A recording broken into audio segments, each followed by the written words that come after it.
राधे राधे दोस्तों, मैं रुद्राक्ष भारद्वाज।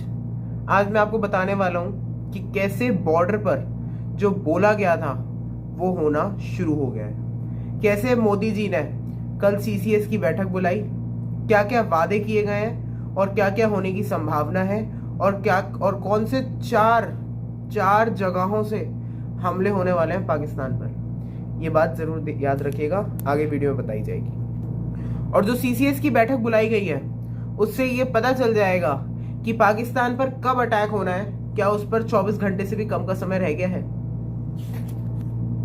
कैसे पाकिस्तान की हवाइयां उड़ी हुई हैं, उनके प्रधानमंत्री की तबीयत खराब हो गई है प्राइम मिनिस्टर हाउस में, और ऊपर से इस वक्त मोदी जी कुछ भी सुनने के मूड में नहीं है। चाहे रवीश कुमार, ध्रुव राठी, राहुल गांधी, कोई भी हो, कोई भी कुछ भी कह रहा हो कि अरे लोकतंत्र खत्म हो जाएगा, अरे वहां के लोग भूखे मर जाएंगे। अरे तुम लोगों को वहां के लोगों की चिंता है क्या? वहां के लोगों को तुम्हारी चिंता है क्या? उन 26 लोगों के लिए कॉन्डोलेंस जमाया गया जो आप लोग उनके कुछ फार्मर्स, कुछ विमेन्स के लिए बोल रहे हो? और वो इस वक्त कुछ भी सुनने के मूड में नहीं है। बहुत कड़ा एक्शन होने वाला है, अभी सारी सबूतों के साथ बताऊंगा। और आपको एक चीज और बता दूं, ऑपरेशन सक्सेसफुल होने के कगार पर है। Operation underway at undisclosed location, prayers for our forces. ये आदित्य राज कौल ने साफ साफ जाहिर कर दिया है ट्विटर पर एक ट्वीट देके।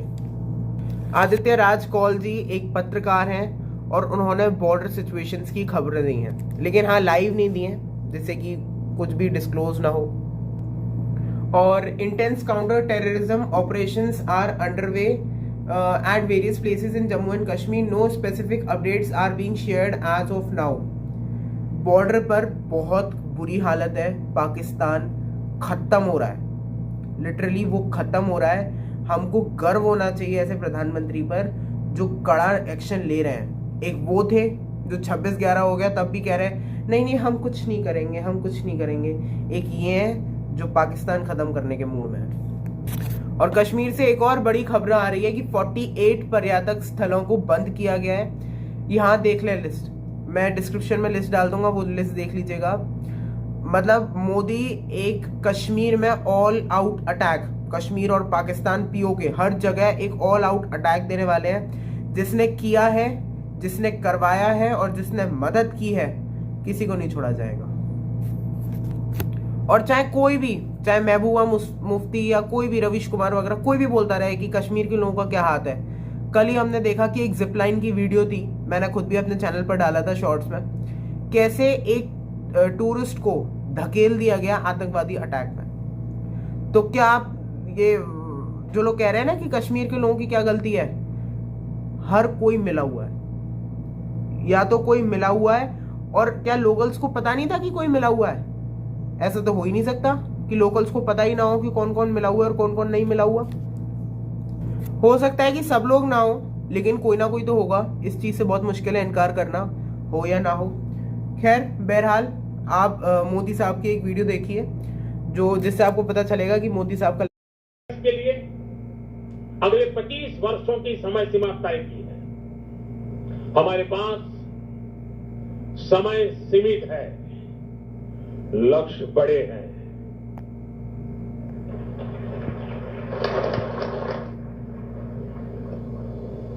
ये मैं वर्तमान स्थिति के लिए नहीं कह रहा हूं। लक्ष्य क्या है? मोदी जी वैसे तो कह रहे हैं कि ये चीज वर्तमान स्थिति के लिए नहीं है, लेकिन उनको भी पता है कि उनकी बात कहां तक पहुंचेगी और कहां घात लगाकर बैठी है। बहरहाल लक्ष्य बड़ा है, इसको बार बार क्लियर कर रहे हैं, मिट्टी में मिलाएंगे इसको, वो बार बार क्लियर कर रहे हैं। और जो लोग सबूत मांग रहे हैं ना, उनके लिए एक बहुत बड़ी खबर है। Pakistan आर्मीज dirty hand in Pahalgam terror attack exposed, ex-SSG पारा कमांडो हसीम मूसा लेड मैसेकर। ये जो हसीम मूसा है ना, ये वहां का करता धरता है, कहाँ का? पाकिस्तान की आर्मी का। और इसी को वहां के कमांडो ने यहाँ पर भेजा है स्पेशली टेरर अटैक करने के लिए, माहौल बनाने के लिए।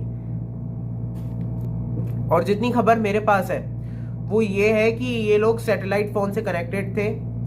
इनके पास बॉडी कैमरा था जिससे इन्होंने सब कुछ रिकॉर्ड किया कि कैसे हिंदुओं को मारा इन लोगों ने और कैसे पाकिस्तान में जाकर दिखाएंगे कि हम कैसे आतंक फैला कर आए, वहां पर कैसे वाहवाही लूटेंगे लोग। इसके बाद आप एक और चीज देखिए, पहलगाम हमले को मोदी शाह की साजिश बताते पर एमएलए अरेस्ट, विधायक अमीनुल सहमत 16 गिरफ्तार, सीएम हेमंत बिश्व शर्मा बोले गद्दारों को छोड़ेंगे नहीं। मोदी जी की यहाँ पर सीधी सीधी तीर से निशाना है कि जो देश के साथ नहीं है उसके साथ कुछ नहीं होगा, जो देश के साथ नहीं होगा उसको छोड़ेंगे नहीं। और आप लोग भी ये चीज कमेंट्स में जरूर बताइएगा आपको कौन कौन से एक्शन अच्छे लग रहे हैं और ये एक्शंस होने चाहिए या फिर नहीं। एक आज की खबर पे भी आ जाते हैं। बांग्लादेशी जो बहुत हाहाकार मचा रहे थे, हर बीजेपी शासित राज्य में उनके खिलाफ कड़ा एक्शन लिया जा रहा है। गुजरात में 70 से ज्यादा जेसीबीज, 200 से ज्यादा ट्रक्स, 2000 से ज्यादा कॉप्स, 1500 से ज्यादा एएमसी वर्कर्स बांग्लादेशियों की चौलों को उठा उठा के फेंक रहे हैं। कह दिया है कि डिसमेंटल हो जाओ, अब यहाँ तुम्हारे रहने की कोई जरूरत नहीं है, जहां जाना है वहां जाओ। इतने बड़े तौर पर एक्शन लिया जा रहा है कि नरेंद्र मोदी जी ऑपरेशन क्लीन को हर तरफ से साफ करना चाहते हैं। देश के अंदर, देश के बाहर, हर तरह से रोहिंग्याओं को बोल दिया गया है अब आपके यहाँ रहने की कोई जरूरत नहीं है, अब आप यहाँ से जा सकते हैं। और एक बात और देखिए आप कि ये जो बांग्लादेशियों को निकालने का जो प्रोसेस हो रहा है ना, कई लोग गुजरात हाईकोर्ट चले गए कि भैया इनको रोको। मतलब आप देख रहे हो कैसा इकोसिस्टम चल रहा है बांग्लादेशियों को बचाने का, रोहिंग्याओं को बचाने का। तो हाईकोर्ट ने भी कह दिया है कि एक्शन नहीं रुकेगा।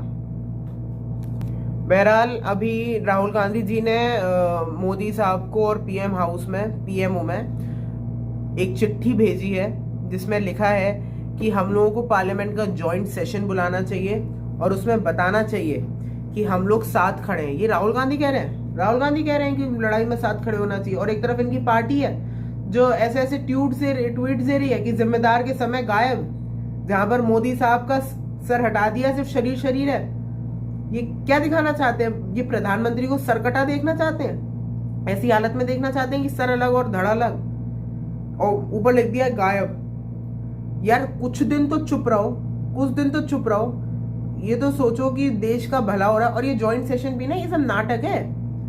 ये सिर्फ ये दिखाना चाहते हैं ज्वाइंट सेशन में पूरे देश को कि वो सिर्फ वो अकेले सारी एनर्जी ना ले जाए मोदी जी, कुछ हमको भी मिल जाए कि हम लोग भी दुनिया को दिखा दें कि हाँ हम लोग भी साथ में खड़े हैं, कि ये खड़े हैं कि वो खड़े हैं। और ये कह रहे हैं राहुल गांधी कि हमको साथ खड़े होना चाहिए। इनकी खुद की पार्टी इनके साथ नहीं है।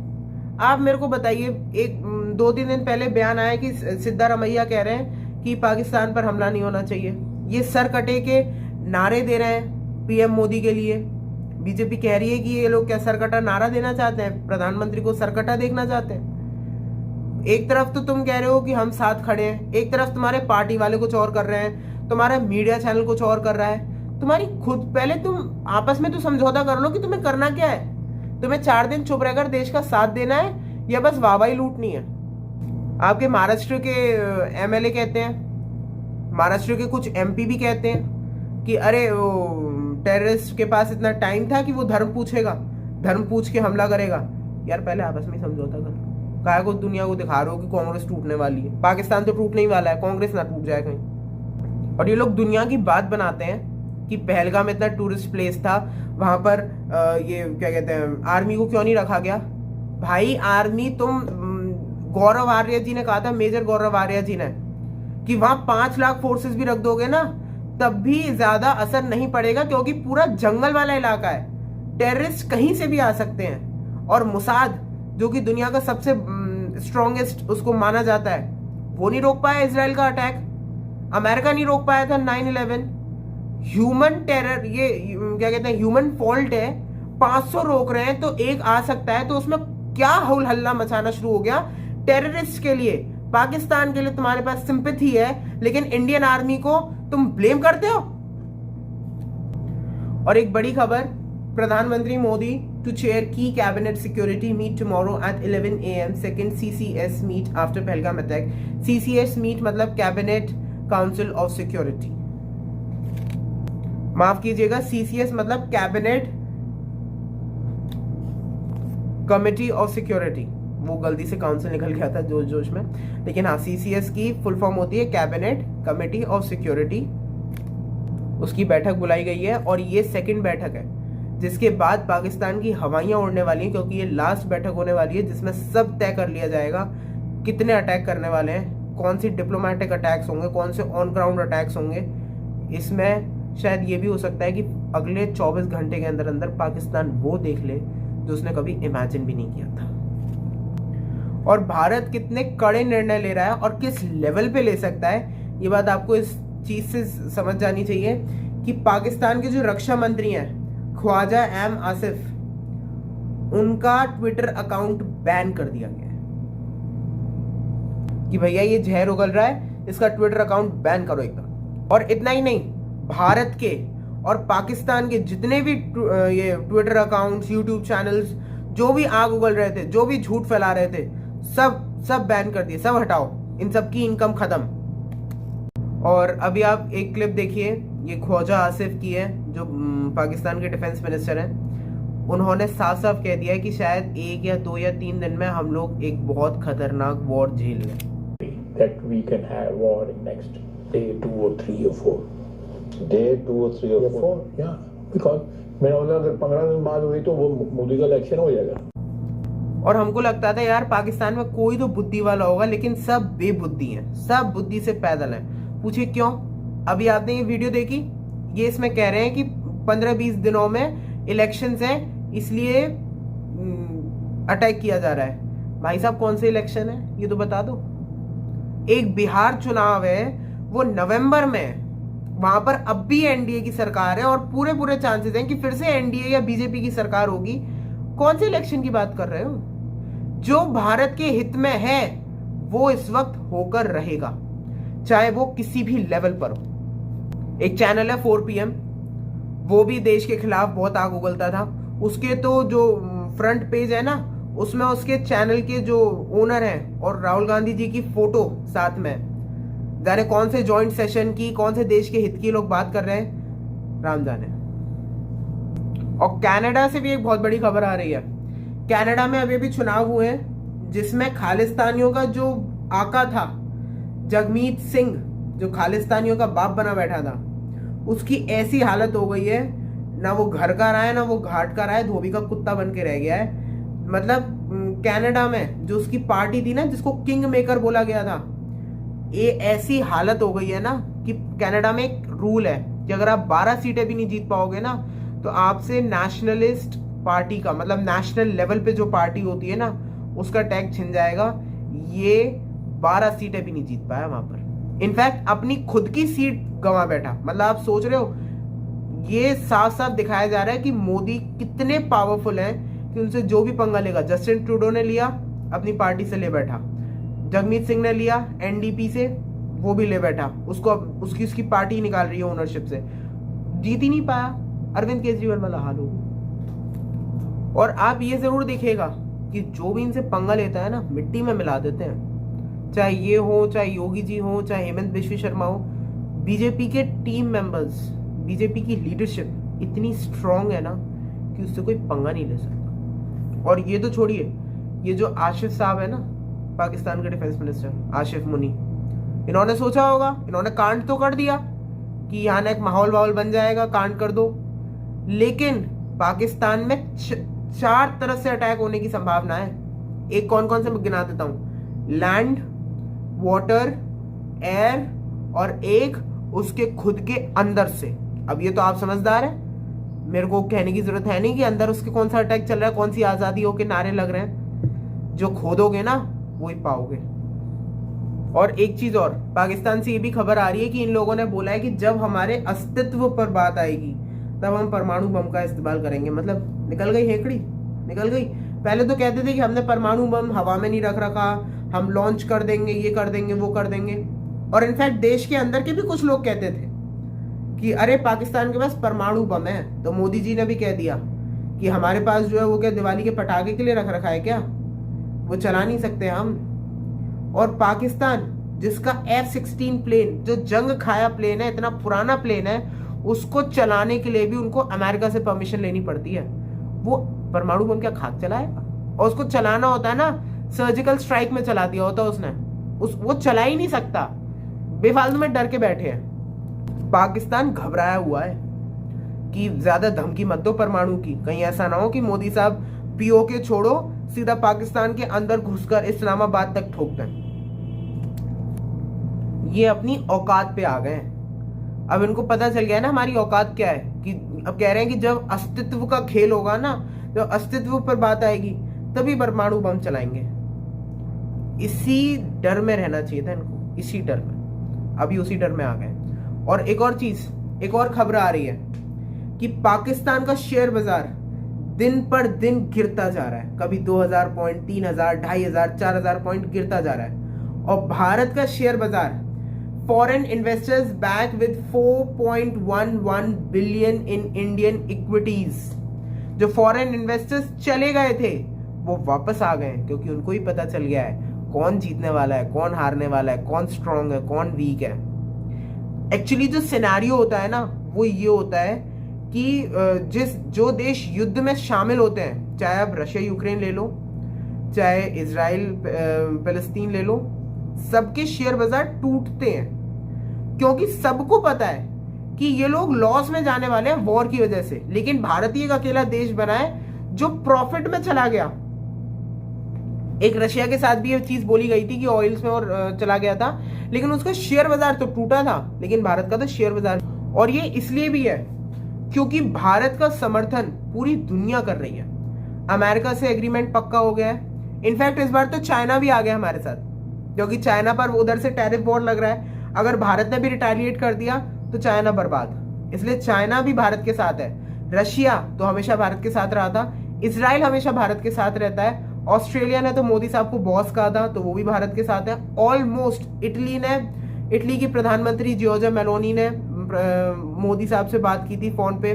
फ्रांस के मैक्रोन जी हमारे साथ है। जर्मनी हमारे साथ है। और क्या चाहिए? जापान तो पीओके को भारत का हिस्सा दिखाता ही था शुरुआत से ही, तो जापान भी हमारे साथ है। और क्या चाहिए?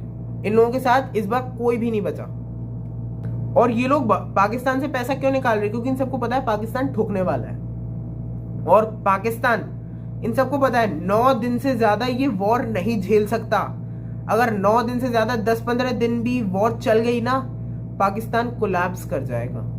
और अगर 9वें दिन भी प्रधानमंत्री मोदी साहब कहते हैं कि हाँ हम पीओके लेके या लाहौर लेके या कुछ भी एग्रीमेंट्स लेके उनके पोर्ट राइट्स या कुछ भी लेकर हम लोग युद्ध रोक रहे हैं, तो 9 दिन का जो युद्ध होगा ना, उसमें भी इसकी इतनी बुरी हालत हो जाएगी कि इसके लोग भूखे मरेंगे।